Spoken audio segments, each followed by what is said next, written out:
I'd really like to warmly welcome you to this penultimate keynote controversy here at the Battle of Ideas Festival. My name's Claire Fox and I'm the director of the Academy of Ideas. The title of this panel is The Polarization Problem, Can We Speak Across the Divide? And in some ways it could be the theme of the whole festival, because it's an endless question that we ask when we're putting together this festival, when we're trying to think about panels, and actually the rest of the year when we're not involved in this festival. We know that there is something slightly gone awry with the way civic society organizes its conversations. I've been involved in politics for a very, very, very long time, and very often people I've had very acrimonious disputes with intellectually and politically over the years, I've somehow never had the same kind of toxic atmosphere as there is now. I've kind of argued with them, but we all understood that was politics. At the moment, it's like life or death. And when people say to you, it can feel sometimes like there's about to be a civil war, or as somebody said to me, I now understand how civil wars happen. There's something chilling in that. And I kind of, a bit nerve-wracking, right? However, as the blurb says, it can be a bit cliched to talk about how bitterly divided and fractious politics and culture has become. But we are all aware of social media and the way that it's like abuse from one echo chamber to another. And sometimes it feels as though we can't even hear each other above the caricatures that we dub on each other. And there is a lot of toxic noise. So often people will say it's time to take it down a notch or two. And somebody actually said to me earlier, oh, you're chairing that kumbaya session. And if they knew me, and they would know that's not really me. When we got back to the Lords at the start of this new term, we got a letter from all the chief whips. And it was a kind of passive-aggressive letter that basically said, welcome back, important things to discuss in Parliament. By the way, can we just say, be careful of how you say things, the tone you deploy, and please don't use any offensive or vitriolic rhetoric.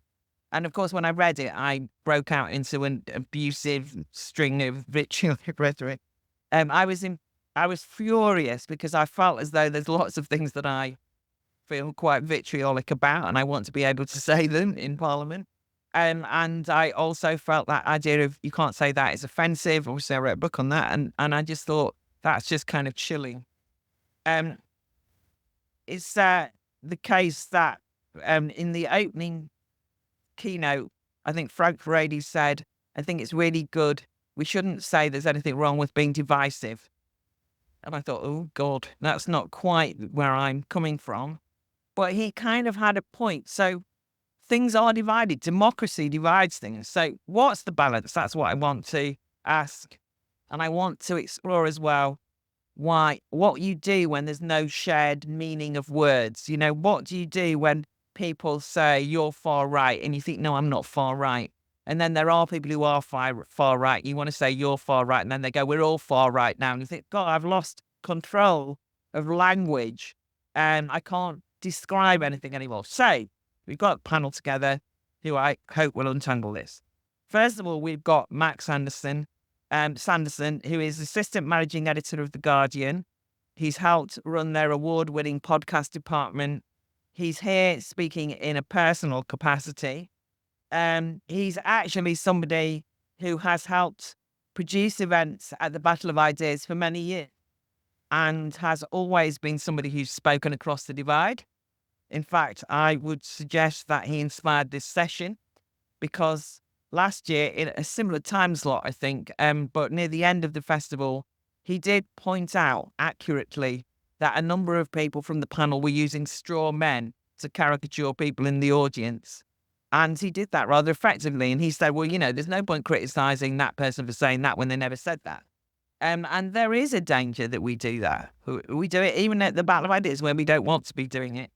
And so we talked about having this session. So I'm absolutely thrilled that Max has done that. And he helps produce events in everywhere from the Wigtown Book Festival to the New Scientist Live, and as I say, has helped with the Battle of Ideas. So can we give them a warm welcome, please?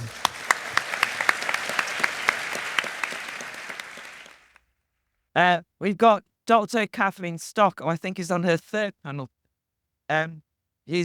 Obviously she's a must-read columnist for UnHerd these days.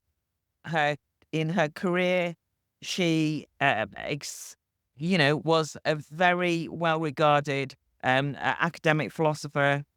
We know that her treatment by or at Sussex University was atrocious.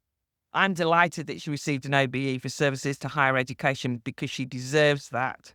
But I think that she's now become more famous than her well-documented cancellation, and that's to her credit. And one of the things when you read her columns, for me, is that she, she calms me down. I don't mean in that sense that she is. I don't know if that sounds like a compliment, but she makes me think, oh yeah, that's a different way of thinking about something. And that's what I want from somebody who makes me think philosophically. I'm getting irate. And then I think, oh yeah, that's a different way of thinking about it. And that's why I'm delighted that you're with us, Kathleen. And obviously, very importantly, she's the co-director of the Lesbian Project and the author of Material Girls, Why Reality Matters for Feminism. And if you haven't read it, because it was out a few years ago, sometimes things like people don't buy it, read it, and then buy it for other people for Christmas. And then we've got Dr. Calum. Oh, sorry, we should try. Sorry. Dr. Calum, the fan club's in. Dr. Calum Nicholson is going to be next, who is Director of Research at the Danube Institute, has a huge number of academic qualifications, which I won't read out, but they're largely focusing on international development and particularly the societal impacts of climate change. And his latest book is titled Climate Migration, Critical Perspectives for Law, Policy and Research. And he's also writing a book on the impact of social media. And again, Calum has really been thinking about this question. And when we talked about it informally before the session, he really made me think. So I'm delighted to have him here and delighted to have that international perspective as well. So give him a warm welcome.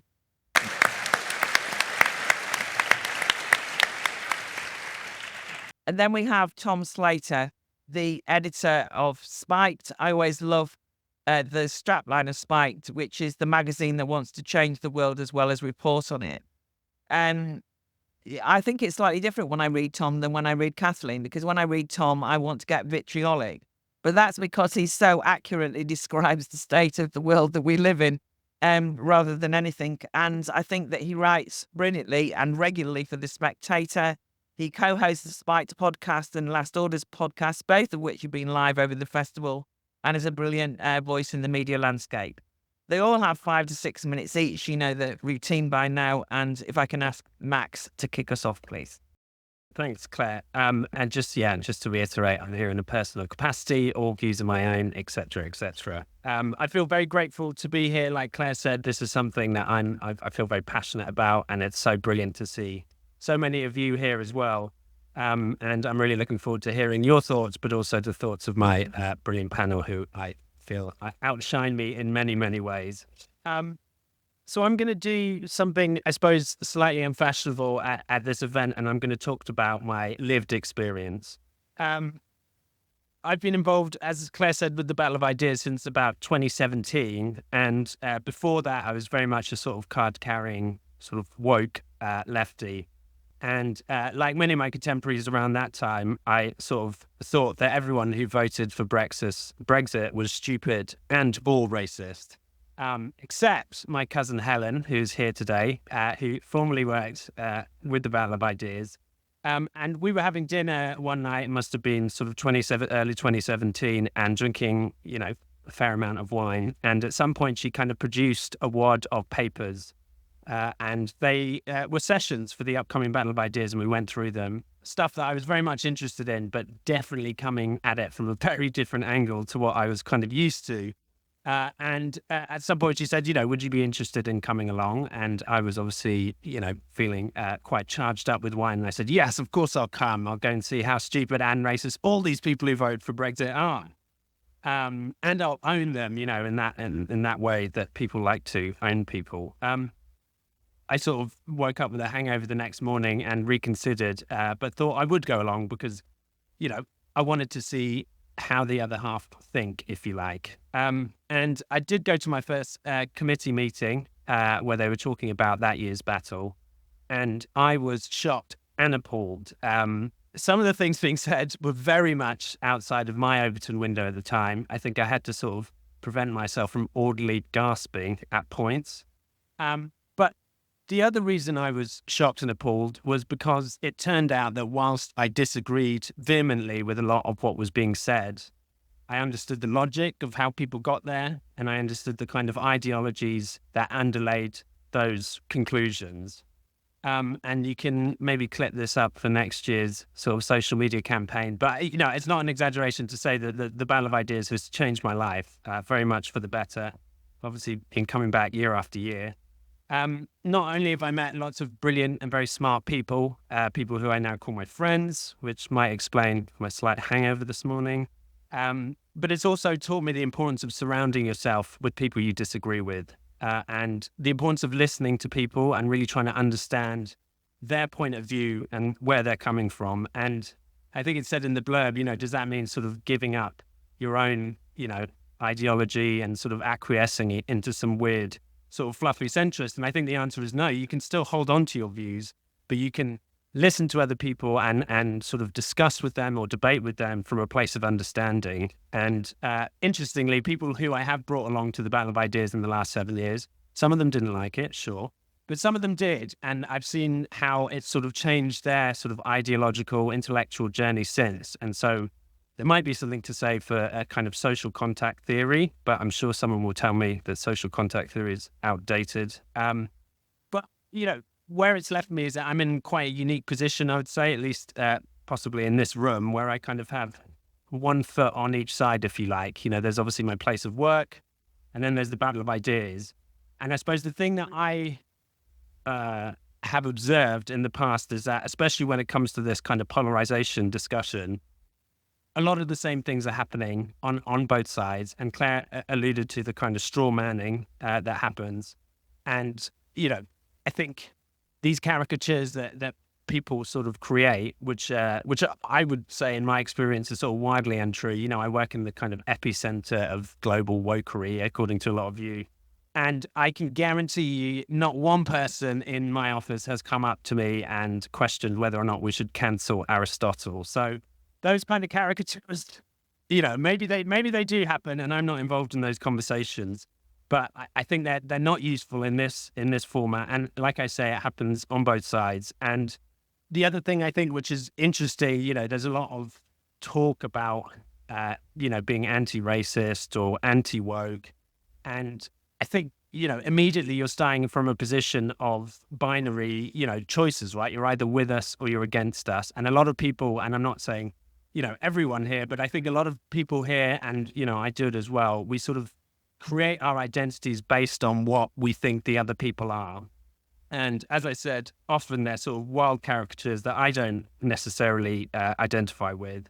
And I suppose the third thing, if I have time, Claire, and David French has written very well about this, and I think it was also in Greg Lukianoff's brilliant book, which I advise everyone to buy, this idea of the kind of silent majority, the moderates on each side of the debate. And I think, whilst the sort of extreme poles in this debate are often the loudest and the ones that people, most notice, I think there's a huge number of people in between on both sides that just don't bother getting involved, because if they do, they get, said that they're this or they're that. And so what we need to try and do, if you're up for it, you don't have to be, but I think we want to try and create an environment where dissent is allowed. Obviously here, free speech is allowed, but again, sometimes it's only free speech if it's the right thing to say.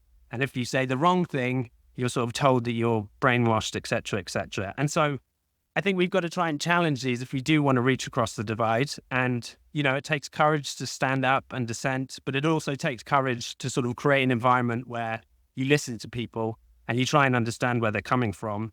And I think that's something all of us can do in our own way. And then we can sing Kumbaya.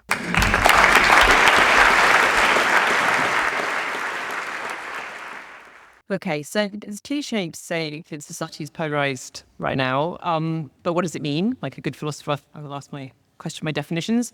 And like Frank Freddy earlier, I wouldn't say that the opposite of the polarized society is a unified one, and that's not what. If we're trying to get rid of polarization, it doesn't mean that we're all looking for agreement or even civility, actually, and there can still be huge ideological differences.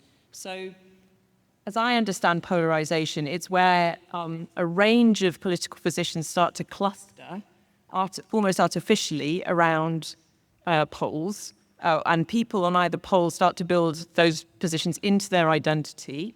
Now, that can happen for benign reasons, because you could say, well, okay, the reason that people on the right, for instance, tend to have a certain position on Israel, a certain position on abortion, a certain position on trans rights or whatever it is because of the fundamental underlying principles, be it freedom or whatever it is in that case. And same on the left, you could say that. And I think there is some of that going on. So there's sort of a natural polarization in the sense that if you've got an underlying set of political principles, it will dictate which position and which stance you take on substantive moral and ethical matters.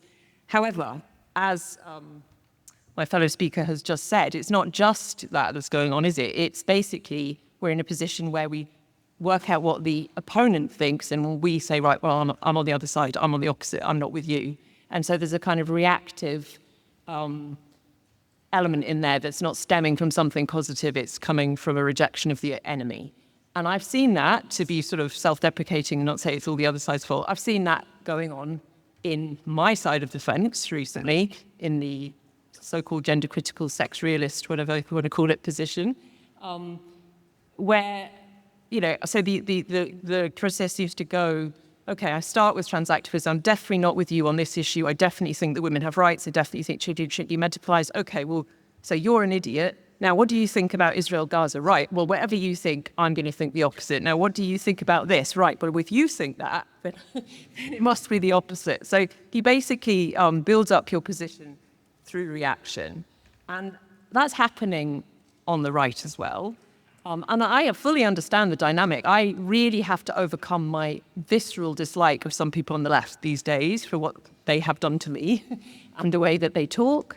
And they make it even more annoying because, of course, they act as if the problem is all on the right and that they never do these things. And that polarization is just a product of demagogues talking down to gullible fools in the electorate. And that if it wasn't for those nasty populists, these people wouldn't be whipped up like this, and unable to see that whatever vices are involved, it's across the population, both sides are equally involved, and it involves stereotyping your opponent, building mythological paths for yourself and mythological paths for them, and generally just engaging in the propaganda that we're all familiar with when you've got an enemy that you need to beat. So that's, as I understand it, the problem of polarization. It's not just a difference in ideas that naturally falls out of political positions. It's a reaction against people you hate, and it's about people, not positions all of a sudden, personality types. And it's not just happening in the left and the right. There's also, even within the left, there's huge polarization between the far left and the center left, not just in terms of their ideas, but in fact, the fact that they hate each other. And probably on the right too, and if it's not there now, it will be soon. So why that's bad, it's not because, this is maybe the kumbaya session. So from my perspective, it's not because there's something sort of morally gone wrong here, although there probably has. It's because it's making us all stupider. It's making us all less effective. It's making politics fuck up, basically. It makes people unable to compromise with the enemy, because their own side will turn on them and say that you're a capitulator, rather than just think, hands across the aisle, we're collaborating strategically for some shared end. We don't have, we're not committed to working together forever. There's no changes of mind allowed in public anymore. You're not allowed to say, I've thought about this and I've changed my mind, because immediately people will fall on you saying, what are you saying? Who are you with? Are you with them or are you with us? And so there's no self-reflection. There's incredible smuggery and grandiosity on both sides as you desperately try to drown out the voices of self-doubt and project all your animosity onto your enemy, your political enemy. And it means that when this is in full flow, you're removed from reality, basically. You're unable to see the shared interests that you might have on a particular issue, or the way that your enemy might have a point for a limited purpose, that they may have seen something that you haven't seen.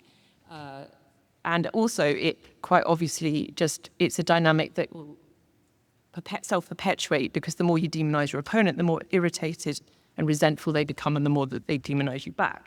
So my pitch is not the sort of let's all be friends. My pitch is that this is a really profoundly stupid way of doing politics, and it's snarling everything up. So we need to find a way somehow to move away from these kind of stereotypes of our opponents and introduce some more charity for the purposes of better politics.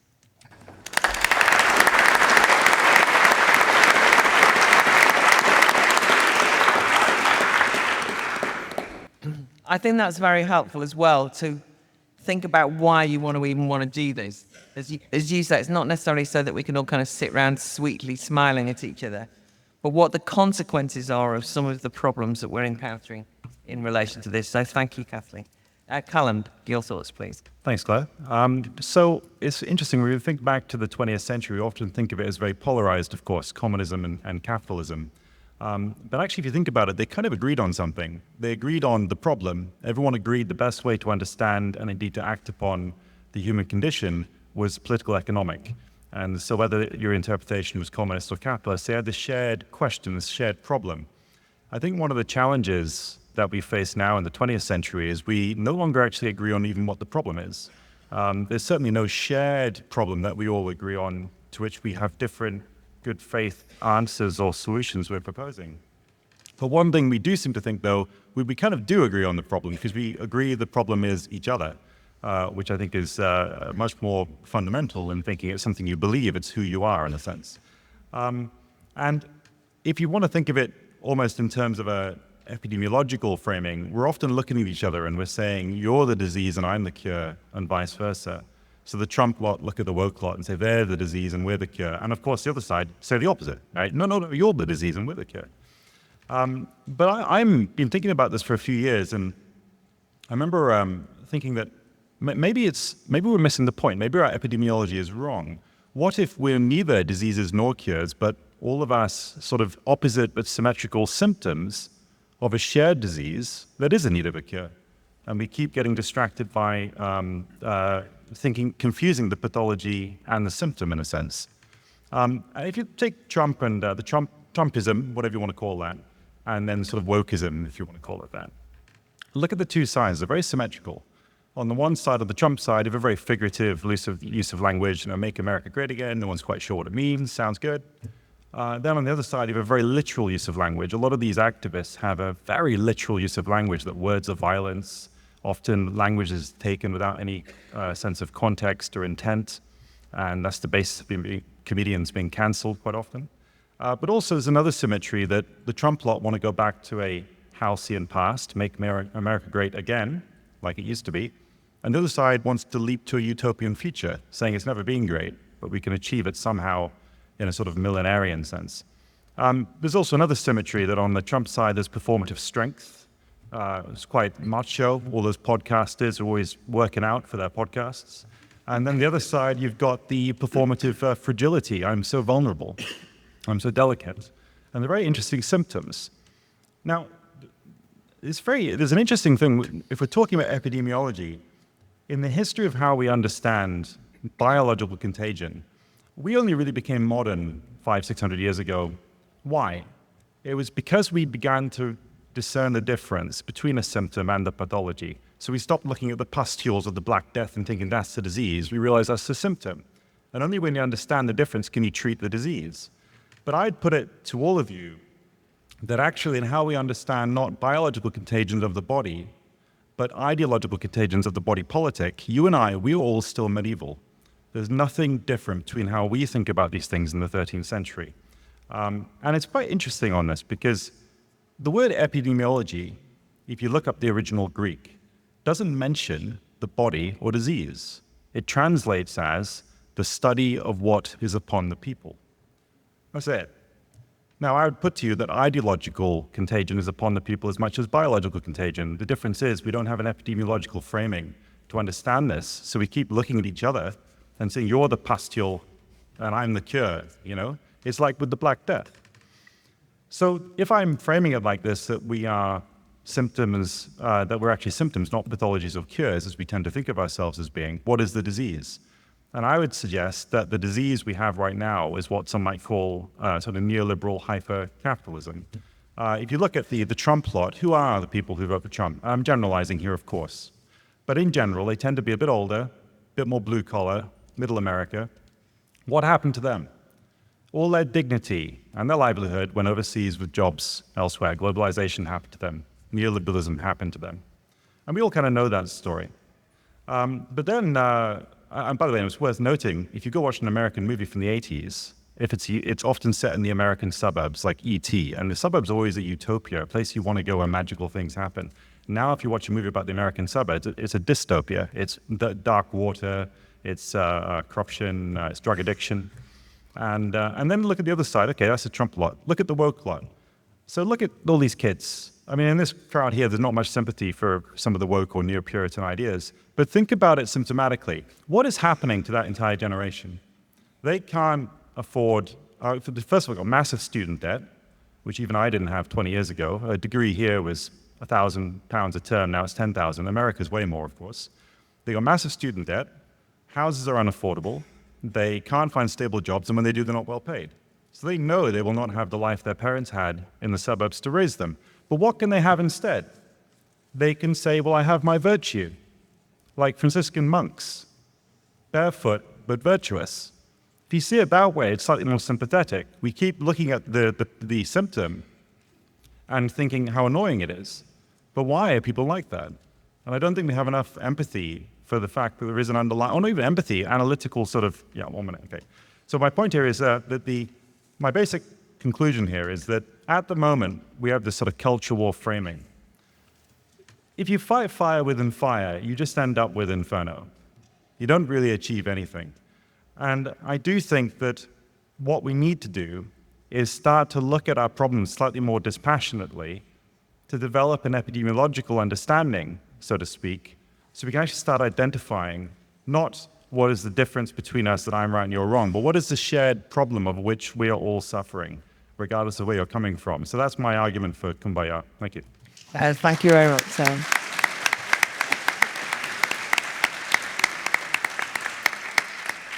I like having the way I think about the world challenge, so I'm going to be really mulling that over, but that's very useful and interesting as an explanation for what's going on. Tom. Thank you, Claire. So I suppose it falls to me to be the anti-Kumbaya speaker. I'll do my best to oblige. In the short time that I've had, I want to mount a bit of a trenchant defense of polarization, or at least what people say when they seem to be referring to polarization these days. Because there has been this narrative in the media class and political class spun for quite some time now that as of about 10 years ago, politics was perfect. It was consensual, it was moderate. Political parties might have disagreed around the edges, but they could come together on some shared fundamental principles and in their kind of shared respect for technocrats and expertise and so on. Until the populists showed up and ruined everything in the space of about 5 years. And it's certainly true that before 2016, roughly speaking, political parties often only ever seemed to be dancing on the head of a pin. They often very ostentatiously dismissed ideology. But what I think has become abundantly clear over the course of the past decade is that supposed consensus, that supposedly moderate sentiment, wasn't serving ordinary people terribly well, and in some aspects was batshit crazy. After all, it was the consensus that insisted that vast swathes of law and policy shouldn't be decided by ordinary people and the people they elect, but by faraway technocrats in Brussels or elsewhere.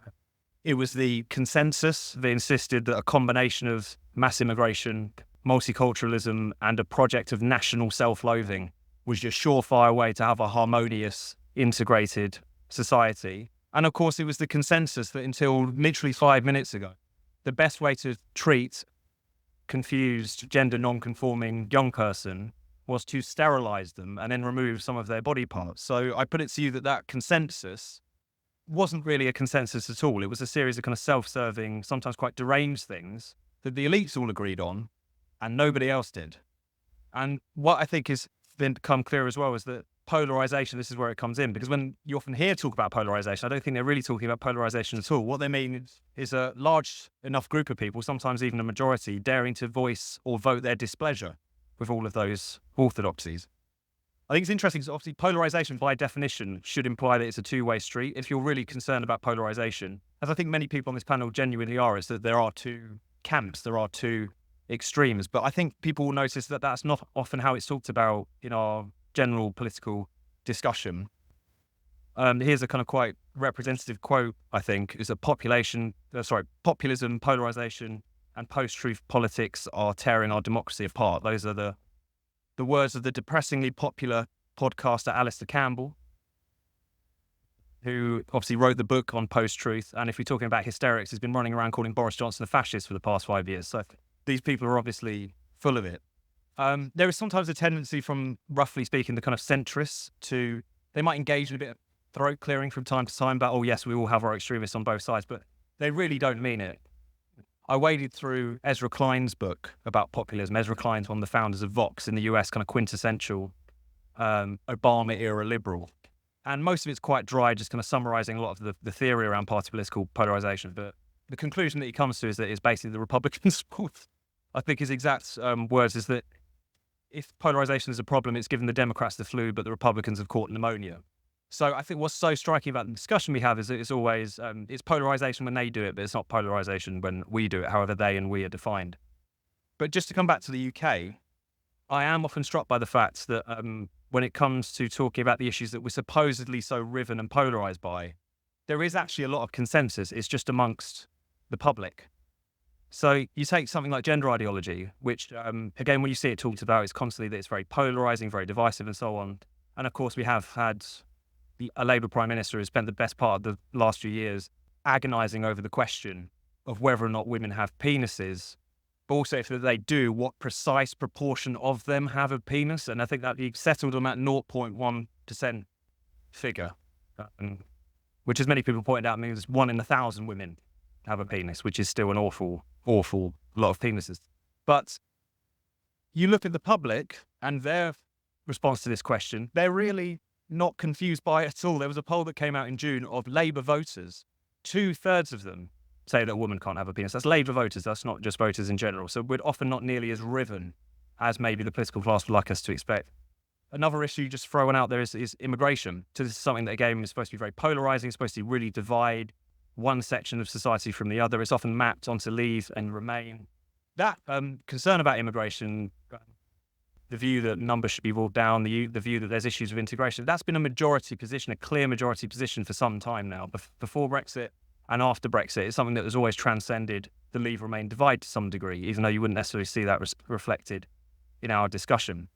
On a much sillier note, I always thought it was funny that Harry and Meghan were often referred to as kind of quite polarising figures, like they are always woke fans in one corner and all these bigoted, horrible people in the other. But if you look at the opinion polls, I mean, YouGov has a great tracker of the most popular royals, and they're often battling Prince Andrew for last place.